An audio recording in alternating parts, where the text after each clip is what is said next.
Student welcome back to my channel Samrat के student. मेरा नाम आकाश। मेरे प्यारे बच्चे, आज की वीडियो सबसे ज्यादा इंपॉर्टेंट है। आज की वीडियो बताने वाला हूं आप लोगों को बिना पढ़े कॉपी कैसे लिखे। हाँ जी दोस्तों, आप बिल्कुल 100% मेरे प्यारे बच्चों ला सकते हो। बोर्ड एग्जाम में बिना पढ़े कॉपी आप लिख सकते हो। मेरी गारंटी, पूरा अनुभव शेयर करने वाला हूं, ठीक है। और बिना पढ़े 95% कैसे लाएं, क्या अप्रोच होनी चाहिए, सब कुछ बताने वाला हूं। अगर आप क्लास 10th में है, 12th में है, तो दोनों के लिए वीडियो बहुत ज्यादा इंपॉर्टेंट है। वीडियो को लाइक कर देना एक प्यारा सा, क्योंकि इतना अप्रोच बढ़िया आप लोगों को कोई पूरे यूट्यूब पे नहीं बैठाएगा।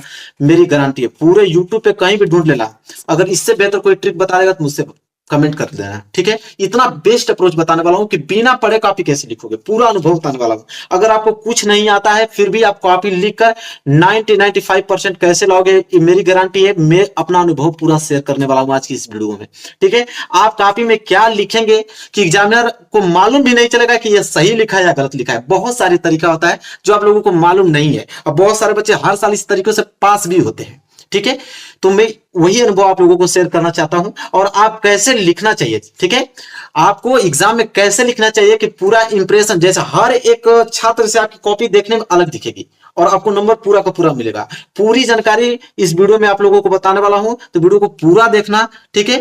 थोड़ा सा भी मिस स्पेंड मत करना, ठीक है। 95% मार्क्स आप लोगों का पक्का आएगा, 100%। इतना मैं दावे के साथ क्यों कह रहा हूं, क्योंकि मैं उस तरीके से आप लोगों को बताने वाला हूं, ठीक है। लेकिन लाइक चाहिए मुझे, क्योंकि मैं इतना ज्यादा आप लोगों के लिए मोस्ट इंपोर्टेंट वीडियो बना दिया कि लाइक तो मुझे चाहिए। अब कैसे लाना है बिना पढ़ के 95%, कोई मामूली बात नहीं है कि 95% बिना पढ़े कोई छात्र कैसे ला सकता है भाई, ये भी तो सवाल है। लेकिन आज की वीडियो में कमाल की चीजें मैं आप लोगों को बताने वाला हूं, कमाल की, आप खुश हो जाओगे, ठीक है। बस वीडियो पूरा लास्ट तक देखो तो सही, ठीक है। देखो, सबसे पहले आप लोगों को करना क्या, मेरे प्यारे बच्चों, एक एक पॉइंट को आप लोग नोट करते जा रहा। सबसे पहले आप लोगों को मैं बताऊं कि सबसे पहले देखो, कुछ चीजें नॉर्मल चीजें जो उसको ध्यान में रखना है, और कुछ चीजें जो कि मैं बेस्ट आप लोगों को बताने वाला हूं। बस आप सब्र करते रहिए। देखो, रूल नंबर पहला क्या है, सबसे पहले सुनो। सबसे पहले क्या है कि सबसे पहले आप एग्जाम में काला और नीला पेन लेकर जाएं। देखो, आप कहोगे कि ये तो सब बताते हैं कि काला और नीला पेन लेकर जाइए, आपने क्या नया बता दिया। तो इसलिए बता दिया कि कुछ बच्चे क्या है कि कुछ बच्चे हरा पेन लेकर चले जाते हैं, कुछ बच्चे लाल पेन का इस्तेमाल करते हैं कि मेरी जो कॉपी है अद्भुत दिखेगी। लेकिन क्या है कि एक तो आप पढ़े नहीं है, इसके बाद कॉपी लिखने जा रहे हैं, उसी में आपने हरा लाल पेन का यूज कर दिया, तो ऐसे ही नंबर आप लोगों को कट जाएगा, तो पास कहां से होगे। इसलिए बता रहा हूं कि सबसे पहले आप लोगों को सिर्फ काला और नीला पेन ही लेकर जाना है एग्जाम में। पहली बात जो कह रहा हूं उसको मानो तुम, ठीक है। इसके बाद आपको पहले, सबसे पहले देखो, आपको क्या होगा कि आपको सबसे पहले ऑब्जेक्टिव प्रश्न और एक निश्चित समय दिया जाएगा। सबसे पहले आपको ऑब्जेक्टिव क्वेश्चन दिए जाएंगे और 1 घंटे के आपको समय दिया जाता है उसको हल करने के लिए। कितने घंटे का? 1 घंटे का। आप सोचोगे कि ये तो सब लोग बताते हैं कि ऑब्जेक्टिव क्वेश्चन आएगा और एक निश्चित समय दिया जाएगा, तो उसमें मेरा क्या फायदा है। अगर हम लोग को प्रश्न नहीं आ रहा है ऑब्जेक्टिव, तो हम लोग कैसे उसको सही करेंगे, कैसे नंबर मिलेगा। अब देखो, मैं आपको ट्रिक बताता हूं, कितना शानदार ट्रिक है। ट्रिक ये है मेरे प्यारे बच्चों, अगर सबसे पहले आप ऑब्जेक्टिव को देखो, तो ऐसा तो है ना कि आपको कुछ भी ऑब्जेक्टिव नहीं आएगा। अरे 5-7 ऑब्जेक्टिव आएगा, चलो मान लेते वो भी नहीं आया। 5-7 तो आना ही चाहिए, पढ़ रहे हो, बोर्ड एग्जाम नजदीक आएगा तो कुछ ना कुछ तो पढ़ोगे। 5-7 नंबर वो भी नहीं आया, फिर कैसे पास हो गए ऑब्जेक्टिव क्वेश्चन में, तो पास कैसे हो गए। सबसे ज्यादा, मैं पूरा अनुभव बता रहा हूं आप लोगों को, सबसे ज्यादा आप लोगों का एक बी वाला ऑप्शन और एक सी वाला ऑप्शन सबसे ज्यादा आप लोगों का फंसता है, सबसे ज्यादा। तो इसलिए आप लोगों को जब ऑब्जेक्टिव क्वेश्चन कर रहे हो, तो जो आ रहा है तो पहले तो उसको रंग लो, जो नहीं आ रहा है तो उसमें किसी को बी रंगो, किसी को सी रंगो। 100%, 85% गारंटी है मेरा कि अधिकतर आप लोगों का सही होगा, क्योंकि इस प्रकार अरेंजिंग करके बनता ही है। मैंने बहुत सारा अनुभव किया है, तब बता रहा हूं आप लोगों को, इस प्रकार बनता ही है। अगर आ रहा है तो ठीक है, नहीं आ रहा है तो बी और सी पे ही क्लिक करना है, अगर पास होना चाहते हो तो। इसके बाद रूल नंबर दूसरा क्या है कि उसके बाद आपको सब्जेक्टिव प्रश्न देखने को मिलेगा। कैसा प्रश्न है? सब्जेक्टिव प्रश्न। यहाँ पे देखो, सब्जेक्टिव प्रश्न दिया जाएगा। इसके बाद देखो, सब्जेक्टिव प्रश्न में करना क्या है कि उसमें भी वही अप्रोच आपको अपनाना है। पहली बात कि सबसे पहले आप लोग पूरा पेपर पढ़ो, ठीक है। पूरा पेपर पढ़ने के बाद उसमें से जो क्वेश्चन आ रहा है अच्छे से आप प्रश्न उत्तर हेडिंग डालो, एकदम खूबसूरत राइटिंग में, ठीक है। प्रश्न उत्तर हेडिंग डालने के बाद जो प्रश्न आ रहा है, 2 ही 3 प्रश्न आ रहा है, उसको आप पहले करो। जब उसको कर लोगे ना 2-3 प्रश्न को, इसके बाद मैं आपको ट्रिक बताता हूं कि जो प्रश्न नहीं आता है उसको क्या किया जाता है, ठीक है। तो उसको क्या करना है मेरे प्यारे बच्चों, सबसे पहले देखो, जो प्रश्न आ रहा है उसमें भी तरीका आपको बता रहा हूं कि सबसे पहले आप फर्स्ट पेज में आप काट पीट नहीं लिखेंगे। मतलब काट पीट करना ही। देखो first impression is last impression. भले ये तुम टॉपर हो, अगर कोई टॉपर व्यक्ति है उसको बहुत टैलेंटेड है, अगर आगे का 2-3 पेज अगर वो गलत कर दिया इस तरह काट पीट, दुनिया की कोई ताकत नहीं है कि उसको वो टॉपर बना सके। अगर 2-3 पेज आगे का अगर काट पीट कर दिया, पूरा इंप्रेशन डाउन हो जाएगा और उसको नंबर समझ लो 90 में कितना नंबर, 75 नंबर 60 नंबर उसको बस मिलेगा। ठीक है, अगर आप लोग पेज को काट पीट नहीं करते हो, देखो एक चीज और बता रहा हूं, एक जो एग्जामिनर होता है मेरे प्यारे बच्चों, लाखों कापियां सब चेक करते हैं और इतना फास्ट करते हैं ना कि वो सब पहले आगे की कॉपी देखकर आपको डिसाइड करते हैं कि हाँ कितना नंबर ये ला सकता है, कितना नंबर नहीं ला सकता है। अगर आपने आगे ही 3-4 पेज आपने बहुत अच्छे से लिखा है तो उसी पे वो आगे आप लोगों के पास इस तरह चेक करता जाएगा और नंबर देता जाएगा। तो वही first impression is last impression है, यही काम करना है। सबसे पहले कि जो आपको प्रश्न आ रहा है वही करो। आपको राइटिंग जितना अच्छा हो सके उतना अच्छा लिखना है, क्योंकि इंप्रेशन बनाना है आपको 2-3 पेज में। अगर वो इंप्रेशन बना दिए तो समझ लो कि बल्ले बल्ले, आगे की कॉपी भले तुम गलत लिखो वो पक्का चेक होगी 100%, कोई दुनिया की ताकत नहीं रोक सकता उसको, लिखित बता रहा हूं। तो ये काम करना है। इसके बाद तीसरा जो है कि जब आपको प्रश्न कॉपी मिलेगा, जो प्रश्न कॉपी मिलता है, उस समय आप प्रश्न को सही सही जरूर पढ़े, क्योंकि सही सही पढ़ोगे तो आगे वही प्रश्न करोगे और उसमें सही पढ़ोगे तभी तो सही आंसर दे पाओगे। तो सही सही पढ़ना बहुत जरूरी है। पूरा प्रश्न पत्र ही पढ़ डालो, फिर उसमें ट्रिक लगा दो कि कौन कौन सा प्रश्न हमको आ रहा है, उसको आप पहले करो और फिर जो प्रश्न नहीं आ रहा है उसके लिए तो रामबाण बताने वाला हूं लास्ट में, कि जो प्रश्न नहीं आ रहा उसका आंसर कैसे लिखोगे, नंबर कैसे ले जाओगे वो बताने वाला हूं। इसके बाद देखो कॉपी लिखते समय आप उसमें गलत शब्द, गाना, गाली, कसम ये सब नहीं लिखना, नहीं तो 1 नंबर हटाओ फेल हो जाओगे। सब कुछ अगर ये इंक्लूड कर दिए, तुम कसम लिखने लगे, गाना लिखने लगे, गाली लिखने लगे तो 1 नंबर नहीं मिलेगा। गलत लिखो बट ये सब मत लिखो। और गलत लिखने का भी तरीका ना होता है, अभी मैं आपको बताऊंगा आगे कि गलत भी कैसे लिखा जाता है, कि एग्जाम को पता नहीं चलेगा कि गलत लिखा है या सही लिखा है। तो सब कुछ मैं आपको बताने वाला हूं, बस वीडियो को आप लाइक कर दो। ठीक है, चलो तो आपने नोटिस क्या किया कि कुछ भी लिखो, गाना, गलत शब्द, गाली, कसम ये सब नहीं लिखना है आप लोगों को। इसके बाद अगर हम बात करें तो रूल नंबर 4 आ जाता है, और रूल नंबर 4 है कि सभी प्रश्नों का जवाब देना है, कोई भी प्रश्न छोड़ के आना नहीं है। बहुत ज्यादा इंपॉर्टेंट है ये चीजें, एक भी प्रश्न छोड़ना मत। अच्छा ये बताओ, कोई प्रश्न 5 नंबर का है उसको तुम छोड़ दिए, 1 नंबर भी मिलेगा? 1 नंबर कोई देगा जब तुम उस प्रश्न को ही नहीं किए हो। तो आप उस प्रश्न को करो ना यार, मैं बताता हूं कैसे करना है। नहीं आ रहा है तो बिल्कुल नहीं, मैं आपको बताऊंगा कि किस तरह उस प्रश्न करोगे, 1 नंबर आप लोगों को मिलेगा। मैं आगे अभी बता रहा हूं आप लोगों को, लेकिन बस इतना ठान लो कि कोई प्रश्न छोड़ना नहीं है। उसको कैसे भरना है, कैसे करना है, तो मैं हूं, खुद हूं, मैं आपको खुद बताऊंगा कैसे भरना है। बस आप सब्र थोड़ा बस बनाइए। इतना देर तक आ गए, बस कुछ मिनट की बात है, इसके बाद मैं अपना पोल खोलता हूं। इसके बाद देखो मेरे प्यारे बच्चों, अगला पॉइंट है, देखो अगला पॉइंट वही इंक्लूड हो गया ना कि अगर आपको आता है तो पूरा लिखें और नहीं आता होता आधा भी जरूर लिखें। आधा इसलिए लिखेंगे, कोई 5 नंबर का प्रश्न है, अगर पूरा नहीं लिखोगे तो 1 भी नंबर नहीं मिलेगा। लेकिन 5 नंबर का प्रश्न है, आधा लिख दिए तो 2 या 2.5 नंबर तो आप लोगों को मिलना ही है। तो 2-2.5 नंबर कम होता है क्या? हर प्रश्न में जुड़ता जाएगा तो नंबर बढ़ेगा ना आप लोगों का। तो इसलिए मैं कह रहा था कि कोई प्रश्न छोड़ना नहीं है, लिखो लेकिन आधा लिखो। कुछ बच्चे कहेंगे सर आधा भी नहीं लिख पाएंगे तो कैसे लिखेंगे? तो भाई चलो बताता हूं कैसे लिखोगे। देखो क्योंकि एग्जामिनर आपको स्टेप मार्किंग पर नंबर देता है, ये भी आपको बता देता हूं, नहीं जानते थे तो जान लो तुम। स्टेप मार्किंग पे आप लोगों को नंबर मिलता है। स्टेप मार्किंग क्या होता है कि जैसे आपने कितने लाइनों में उस आंसर को लिखो, गलत लिखो या सही फर्क नहीं पड़ता है। आगे का 2 लाइन आपको सही लिखना है, वो भी 2 लाइन कैसे सही लिखोगे मैं अभी बताऊंगा आप लोगों को। जो प्रश्न देता है ना उसी प्रश्न के बस कुछ भाग को काट कर पहली वाली लाइन में लिख दो, इसके बाद अपना कथा शुरू कर दो, कुछ भी अपना उसी रिलेटेड लिखते जाओ। स्टेप मार्किंग जैसे वो काफी चेक करना जाएगा ना, देखेगा कितना लाइनों में तुमने आंसर लिखा है, उसी लाइनों के आधार उस नंबर दे देगा कि 5 में इसको 4 दूं, कि 5 में 5 दूं, कि 5 में 3 दूं। ठीक है, अगर आपको कोई प्रश्न नहीं आता है तो क्या करें? मेन तो यही बात है, समस्या तो यही है, हर एक सब्जेक्ट में तो यही समस्या है कि अगर आपको प्रश्न ही नहीं आ रहा है तो आप क्या करेंगे और कैसे आप लोगों को नंबर आप लोगों को मिलेगा। मेन समस्या आप लोगों का यही है। तो कैसे करोगे जो प्रश्न नहीं आप लोगों को आ रहा है? देखो जैसे मैं आपको बताता हूं, अब आपको कैसे लिखना है। अगर प्रश्न नहीं आ रहा है तो कैसे लिखोगे? देखो 5 ही तरीका होता है, कोई प्रश्न नहीं आ रहा है तो 5 ही तरीका होता है नंबर लेने का। सबसे पहले कीवर्ड मतलब क्या होता है? जैसे आपको बोल देगा विद्युत धारा, अगर बोल दिया आपको ना कि विद्युत धारा किसे कहते हैं बताओ, तो कीवर्ड इसमें क्या है आप लोगों का? या तो विद्युत है या तो धारा। तो विद्युत के बारे में जानते हो कुछ? जानते ही हो लाइट तुम्हारे पास है भाई, विद्युत के बारे में जानते हो, विद्युत के बारे में कुछ ना कुछ धीरे से विद्युत डालोगे, विद्युतीय है, विद्युत यंत्र है, उससे विद्युत धाराएं बहती है, लाइट जाता है, कुछ ना कुछ लिखना चालू करो। या विद्युत से तुमको कुछ नहीं आ रहा तो 100% धारा से तो कुछ आएगा। इसी तरह हर प्रश्न में 3-4 कीवर्ड होते हैं, जो कीवर्ड तीनों चारों में से जो कीवर्ड आपको आ रहा है उसी को पकड़ो और लाइन से शुरू बनाना चालू कर दो, बस ये काम आपको करना है। इसके बाद राइटिंग बेस्ड होनी चाहिए। राइटिंग क्या होनी चाहिए आपकी बेस्ट, गलत ही लिखो लेकिन राइटिंग साफ सुथरा होना चाहिए, कोई पकड़ नहीं पाएगा, मेरी गारंटी है, नंबर आपको पूरा देकर जाएगा, ये मेरी गारंटी है। बस यही काम करना है। और मेन पॉइंट सबसे पहले क्या है कि मेन पॉइंट जो लास्ट है, मेन पॉइंट को हाईलाइटेड करना है आप लोगों को। मेन पॉइंट जो आ रहा है उसको नीचे आप हाईलाइटेड बना दो, जब हाईलाइटेड बना दोगे तो एग्जामिनर का ध्यान सिर्फ उसी पे जाएगा और उसी को देखकर आप लोगों को नंबर देगा। यही 5 तरीके हैं नंबर उठाने का मेरे प्यारे बच्चों, ठीक है। बस कीवर्ड को पकड़ो, कोई कीवर्ड लिख लो, उसी में रिलेटेड दौड़ते जाओ 3-4। एक चीज और मैं बताता हूँ, उसको बहुत ध्यान से सुनो। जैसे कोई प्रश्न 6 नंबर का है तो भाई उसको 6 नंबर के हिसाब से लिखना है ना कि 6 नंबर का प्रश्न है तो तुम 2 लाइन लिख दोगे तो आपको 6 नंबर मिलेगा। एग्जामिनर पागल नहीं ना है कि 6 नंबर का प्रश्न 2 नंबर में 2 लाइन में ही दे देगा आपको। 6 नंबर का प्रश्न है ना तो गलत ही लिखो, लेकिन कम से कम उसको 1 पेज या 1.5 पेज में लिखो।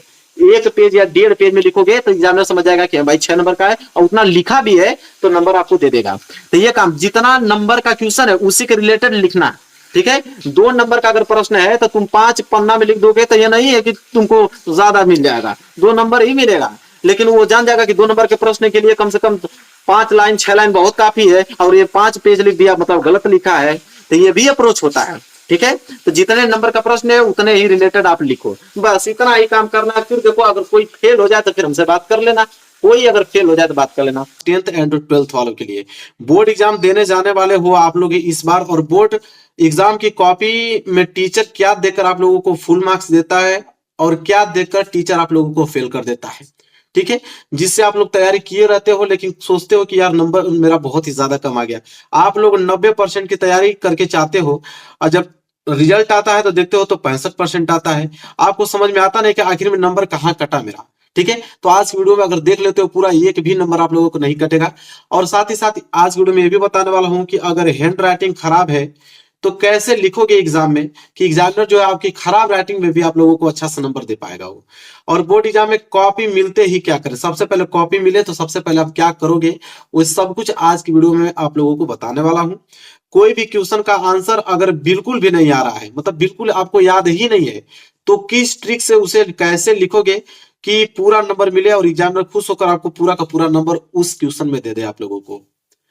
और किसी भी क्वेश्चन का आंसर कितना लिखे, ये सबसे बहुत अहम भूमिका होती है। बच्चों को समझ में नहीं आता है कि 2 नंबर का क्वेश्चन है तो उसे कितना पेज में लिखना चाहिए, 4 नंबर का क्वेश्चन है तो उसे कितना पेज में लिखना चाहिए, या 6 नंबर का क्वेश्चन है तो उसे कितना पेज में लिखना चाहिए। और बच्चों के दिमाग में यह भी डाउट रहता है कि क्या ज्यादा पेज लिखने से ज्यादा नंबर मिलता है, बहुत सारे बच्चों का डाउट होता है। आज वीडियो में क्लियर हो जाएगा इस ट्रिक से। जो ट्रिक मैं आपको बताने वाला हूं 20 से 30 नंबर फ्री में ज्यादा ही आप लोगों को मिलेगा इस ट्रिक से, ठीक है। अगर इस ट्रिक को अपना लेते हो तो वीडियो को लाइक कर देना, चैनल पर नए तो चैनल को जरूर सब्सक्राइब कर देना। इस वीडियो को आप लोगों को शेयर करना जितने भी फ्रेंड हो पाए, क्योंकि एक ऐसी वीडियो है कि जिससे आप लोगों के पूरे नंबर ला सकते हो, ठीक है। पूरा का पूरा ट्रिक बताने वाला हूं। जो छात्र कुछ नहीं पढ़े हैं तो इस ट्रिक की मदद से, यहां से पढ़कर इस ट्रिक की मदद से 95% पक्का उन लोगों को हो जाएगा। तो मेरे प्यारे बच्चों देखो, सबसे पहले आप लोगों को करना क्या है कि टीचर, देखो टीचर कॉपी में क्या देखकर पास फेल करता है। सबसे पहला मेन पॉइंट ये होता है, जब टीचर कॉपी चेक करता है तो क्या देखेगा कि आपको पास करेगा फेल करेगा। तो सबसे पहले आप लोगों को करना क्या है, प्रश्न उत्तर। देखो सबसे पहले प्रश्न उत्तर किस प्रकार किया जाता है, मैं छोटा करके दिखाता हूँ। पूरी कॉपी है, बोर्ड एग्जाम की कॉपी है, देखो किस प्रकार लिखा है। सबसे पहले जब भी मान लो कॉपी चेक करने जा रहा है, सबसे पहले देखेगा खंड ब आपने डाला है, प्रश्न उत्तर संख्या 21 का क डाला है, फिर गद आपने डाला हुआ है, इसके बाद संदर्भ हेडिंग डाला है, फिर आपने लिखा हुआ है, ठीक है। इस तरह वो क्या करेगा, पूरा का पूरा, अगर 2 नंबर का 2 नंबर आपको देगा। आगे देखेगा फिर रेखांकित इसकी व्याख्या आपने किया बहुत अच्छे ढंग से, 2 नंबर आपको दे देगा, ठीक है। तो आपको साफ सुथरा आप लोगों को, पहली बात की हैंड राइटिंग डिनोट करता है। अगर हैंड राइटिंग जितना अच्छा है आप लोगों को उतना अच्छा इंप्रेशन आप जमा पाओगे। हैंड राइटिंग अगर आपकी अच्छी है उतना नंबर ले जाओगे। देखो मेन पॉइंट को उसने हाईलाइटेड किया है, जो मेन पॉइंट उसको हाईलाइटेड कामा का भी प्रयोग किया गया है तो नंबर मिल गया। अगर हैंड राइटिंग खराब है तो सबसे पहले कि आप गैप बना के, थोड़ा थोड़ा गैप बना के लिखा करो। हर एक वर्ड के बीच में आपको गैप होना चाहिए ताकि साफ सुथरा देखे और हेडिंग के साथ, ठीक है। तो टीचर कॉपी में क्या देखकर पास फेल करता है, पहली बात तो राइटिंग देखता है आप लोगों का। पहली बात वही चीज है ना, हैंड राइटिंग कितनी खूबसूरत आपकी है, उस बिहाफ पे आप लोगों का नंबर मिलता है, जो कि हमने दिखाया कितना बेहतरीन तरीके से था। ठीक है, इंग्लिश का भी मैं दिखा देता हूँ। देखो इंग्लिश का भी लिखा गया है, सेक्शन बी आंसर 21 ए, देखो 2 नंबर पूरा मिल गया है, साफ सुथरा लिखा हुआ है। बी वाला इसमें भी नंबर उसको मतलब 7 में 7 नंबर पूरे उसको दे दिए गए हैं। तो पहली बात की हैंड राइटिंग जितना साफ सुथरा हो सके। दूसरा बात होता है सादा पेज। देखो सादा पेज, क्या सादा पेज छोड़ा जाता है? सादा पेज छोड़ दोगे तो वैसे ही एग्जामिनर आपको फेल कर देगा। मैं कह रहा हूं कि अगर एक आप सादा पेज लिया है, उसमें आपने कुछ लिखा ही नहीं है, तो उसमें क्या किसको नंबर देगा? वो कुछ नहीं देगा, उसमें इस तरह कट करके वो आगे बढ़ जाएगा। तो सादा पेज आपको छोड़ना नहीं है बिल्कुल भी, सादा पेज नहीं छोड़ना है, बनाकर ही लिखना है। अब क्या बनाकर लिखना है, मैं आगे आपको बताता हूं कि अगर क्वेश्चन नहीं आ रहा तो उसको कैसे बनाकर लिखोगे, या उस क्वेश्चन पेपर में सही कैसे उसको लिखोगे। सादा पेज छोड़ना नहीं, ये बात ना ध्यान रखो। फिर है कि क्वेश्चन नंबर ना लिखना। देखो क्वेश्चन नंबर ना लिखना में भी एक बच्चा फेल हो जाता है। अगर मैं कह रहा हूं कि अगर मैं क्वेश्चन लिखा हूं कोई, देखो जैसे ये है, हमने लिखा है सिर्फ अथवा, आज यहाँ पे हेडिंग डाल के हमने इस प्रश्न को करना स्टार्ट कर दिया। देखो पूरा कॉपी में दिखा देता हूँ, अथवा लिख के स्टार्ट कर दिया। अब अथवा किसका?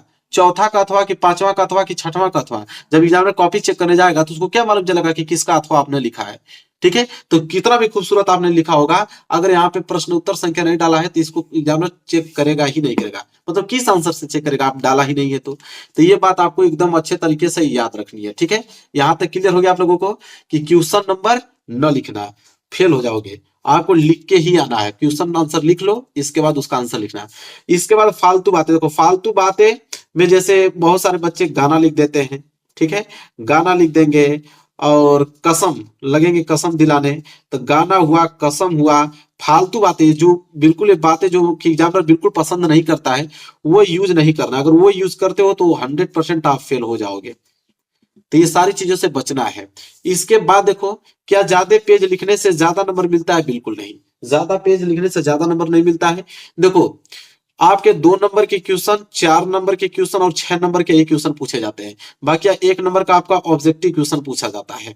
ठीक है, तो 2 नंबर के अगर आपके प्रश्न है तो आपको अधिक से अधिक 3 लाइन में आपको लिखना है। अगर 4 नंबर के क्वेश्चन आपके हैं तो आप उसको 10 लाइन 15 लाइन इस तरह लाइन में आपको लिखना है। 6 नंबर के हैं तो उसमें 1 या 1.5 पेज आप इस पेज में लिखना है, इस तरह लिखना है। यह नहीं कि 2 नंबर के क्वेश्चन को आप 5 पेज में लिखने लग जाओगे तो समय तो उसी में बीत जाएगा, बहुत सारे क्वेश्चन छूट जाएंगे तो नंबर मिलेगा नहीं। इसलिए समय मैनेजमेंट करना है आपको। 3 घंटे 15 मिनट का अगर समय है तो 3 घंटे 15 मिनट में सारे क्वेश्चन आपको करने हैं, एक भी क्वेश्चन छोड़ना नहीं है। ठीक है, इसके बाद देखो प्रश्न का आंसर लिखने के बाद थोड़ा गैप जरूर छोड़ें, ये बहुत इंपॉर्टेंट है। जैसे मैं आपको दिखा देता हूं, जैसे अब मैं यहाँ पे लिखा हूं निबंध, देखो प्रदूषण पे हमने निबंध लिखा है, तो प्रस्तावना अगर जैसे समाप्त हो गया है, देखो प्रस्तावना जैसे समाप्त हुआ है, इसके बाद मैंने 2 लाइन छोड़ा हुआ है, फिर प्रदूषण के प्रकार हमने लिखा है, फिर 1 लाइन छोड़ा है, वायु प्रदूषण लिखा है। तो इस तरह देखो कॉपी कितना अच्छा लग रहा है। तो इस तरह प्रश्न का आंसर लिखने के बाद थोड़ा गैप जरूर आपको छोड़ना है।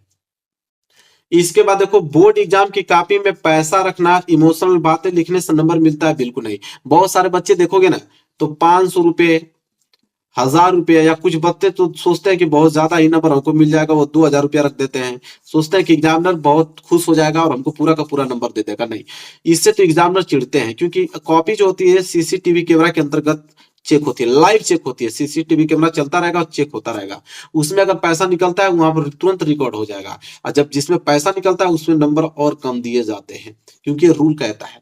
ठीक है, कि आप किसी भी टीचर को खरीद नहीं सकते हो पैसा देकर। तो बोर्ड एग्जाम की कॉपी में पैसा बिल्कुल नहीं रखना है, नहीं आ रहा है क्वेश्चन को बना के लिखना है। इसके बाद देखिए जो प्रश्न आधा आता है उसका आंसर लिखे कि नहीं। बहुत सारे बच्चे सोचते हैं कि यार इसका आंसर तो मुझे आधा ही आ रहा है, लिखे कि नहीं। बिल्कुल लिखना है, पूरा लिख डालना है। अगर आधा आ रहा है तो बनाकर ही लिखो, लेकिन उसको पूरा लिखना है, तभी जाके आपको नंबर 5 नंबर कराएगा। कुछ भी बनाकर लिखोगे 3 नंबर मिलेगा, 2 नंबर मिलेगा, तभी भी आप लोग पास हो जाओगे अच्छे तरीके से। ठीक है, तो आप लोगों को आधा क्वेश्चन आ रहा है, फिर भी उसको जोड़ जाड़ कर किसी न किसी तरह आपको लिखना ही लिखना है, उसको छोड़ के नहीं आना है जो प्रश्न नहीं आ रहा है। ठीक है, देखो अब मैं आपको बताने वाला हूं कि जिस प्रश्न का उत्तर बिल्कुल नहीं आता है उसका आंसर इस ट्रिक से लिखना, टीचर खुश होकर पूरा नंबर देगा। कौन सा ट्रिक है मेरे प्यारे बच्चों, चलो उसको देखो। जैसे देखो मेरे पास इंग्लिश का पेपर है, इंग्लिश का पेपर में तुम्हें कुछ नहीं आता है, तो इंग्लिश के पेपर में कुछ नहीं आता तो पैसेज दिया होता है, 3 पैसेज दिया होता है इंग्लिश पेपर में। किसी भी क्वेश्चन का आंसर नहीं आ रहा है ना, कहीं पे भी फुल स्टॉप है वहां से उठा लो, और जहां पे फुल स्टॉप समाप्त हो रहा है वहां तक आंसर लिख दो, हो जाएगा, पूरा नंबर दे देगा वो टीचर आपको। फिर किसी क्वेश्चन का आंसर नहीं आ रहा है तो शुरू से उठा लो, बीच में कहीं यहां तक जाके लिख दो। ये तो पहला पैसेज हुआ ना। इसी तरह इंग्लिश के पेपर में 3 पैसेज देता है, ठीक है, 3 पैसेज देता है। उस तरह पैसेज में से काट काट के आप उसका आंसर लिख देना, पूरे नंबर मिल जाएंगे। हिंदी के भी पेपर में आपका गद्यांश पद्यांश आता है, तो हिंदी के पेपर में भी गद्यांश पद्यांश आता है, उन्हीं गद्यांश पद्यांश का छाट छाट के आंसर लिख देना, आपको नंबर मिल जाएगा। तो यही काम करना आप लोगों को, क्योंकि स्टेप मार्किंग मिलता है। देखो मैं आपको बता देता हूँ, पूरा स्टेप मार्किंग आपको दिया जाता है। स्टेप मार्किंग का मतलब ये चीज होता है कि अगर 6 नंबर का प्रश्न है तो अगर उसको 10 स्टेप में लिखोगे ना तो 6 नंबर मिलेगा, लेकिन आप उसको 5 स्टेप में लिखोगे तो 3 नंबर आपको दिया जाएगा 100%। तो 3 नंबर के लिए 5 स्टेप आपको लिखना होगा। तो आप कॉपी में से ही, अगर हिंदी का पेपर है तो गद्यांश पद्यांश में से लिख देना, इंग्लिश का पेपर है तो पैसेज में से उठाकर लिख देना, सामाजिक विज्ञान का पेपर है तो अपने से बनाकर लिख देना, गणित का पेपर है तो उसमें आप लोग गणित के ट्रिक में अपलोड किया होंगे किस प्रकार गणित का पेपर लिखते हैं, उससे लिख लेना। छोड़ना नहीं है, बिल्कुल छोड़ना नहीं है। बस मेन मकसद ये मैं कहना चाह रहा हूं, कहीं से भी लिखो, छोड़ना नहीं है, ठीक है। इसके बाद देखो, बचे समय में बोर्ड एग्जाम की तैयारी कैसे करोगे, ये आपका मेन मुद्दा है। जितना समय आपके पास बचा है तो बचे समय बोर्ड एग्जाम की तैयारी कैसे करना है मेरे प्यारे बच्चों, 100% स्टडी पर ध्यान दो। और एक चीज और मैं बताता हूं, मैं आप लोगों को सुन लो। हिंदी हुआ, इंग्लिश हुआ, मैथ हुआ, आपका साइंस हुआ, इसके बाद एसएसटी हुआ, सोशल साइंस, इसके बाद आर्ट हुआ, कला, मेरे चैनल पे चले जाओ, प्लेलिस्ट बनी हुई है। इनमें पास होने का ट्रिक मैंने बहुत ही स्पेशल बनाया है, मतलब कुछ नहीं, अगर आपको हिंदी में आता है, इंग्लिश में आता है, मैथ में आता है, साइंस में आता है, तो पास कैसे होगे, कुछ भी नहीं आता है फिर भी, तो जाके प्लेलिस्ट में चले जाओ, खोल के सारी वीडियोस देख लो, ट्रिक भी मालूम चल जाएगा, और मैं वायरल पेपर का सोल्यूशन भी करा रहा हूं। तो 100% स्टडी पे ध्यान देना। बचे हुए समय में जितना भी समय आपके पास बचा है, सभी सब्जेक्ट को पढ़ो, जितने भी सब्जेक्ट है सभी सब्जेक्ट को आपको पढ़ना है, क्योंकि अगर 6 सब्जेक्ट 5 सब्जेक्ट हैं तो सब में नंबर लाना है। ये नहीं कि एक ही विषय में मैथ आ रहा है तो सिर्फ मैथ में ही पढ़े, सभी सब्जेक्ट को आपको पढ़ना है। इसके बाद क्वेश्चन बैंक से इंपॉर्टेंट क्वेश्चन का आंसर पढ़ो। क्वेश्चन बैंक ले लो, विद्या का ले लो, अवतार का ले लो, बहुत सारी आती है, विद्या बेस्ट होती है, विद्या का क्वेश्चन बैंक ले लो, उससे जितने भी मोस्ट इंपोर्टेंट क्वेश्चन है सारे क्वेश्चंस को आप पढ़ डालो। इसके बाद मॉडल पेपर 2024 का जो लॉन्च हुआ है, मेरे चैनल पे जाके देख लेना, प्लेलिस्ट में जाओगे तो मॉडल पेपर 2024 सोल्यूशन लिखा होगा। जितने भी मॉडल पेपर आपके लॉन्च हुए सबका सोल्यूशन में दे दिया हूं। इसके साथ ही साथ प्रीवियस ईयर पेपर का भी सोल्यूशन में करा रहा हूं। और आपके पास पेपर 2023 को होगा तो सारे ऑल सेट के पेपर को जरूर करके एग्जाम में जाना। इतना अगर काम करते हो, दुनिया की कोई ताकत आपको फेल नहीं कर सकता है। इस ट्रिक के मतलब जितना भी ट्रिक मैंने बताया कि क्वेश्चन नहीं आ रहा तो कैसे लिखना है, उसी प्रकार आपको लिखते जाना है, नंबर आपको पूरे के पूरे दे दिए जाएंगे। मेरे प्यारे बच्चों, बस यही ट्रिक आप 2024 बोर्ड एग्जाम में लगा के आना। बाकी तैयारी तो आप अच्छे ढंग से कर रहे हो। और इस वीडियो को शेयर कर देना, बहुत नॉलेजेबल वीडियो है, सबके लिए इंपॉर्टेंट है। मिलेंगे आपसे नेक्स्ट वीडियो में, तब तक के लिए धन्यवाद।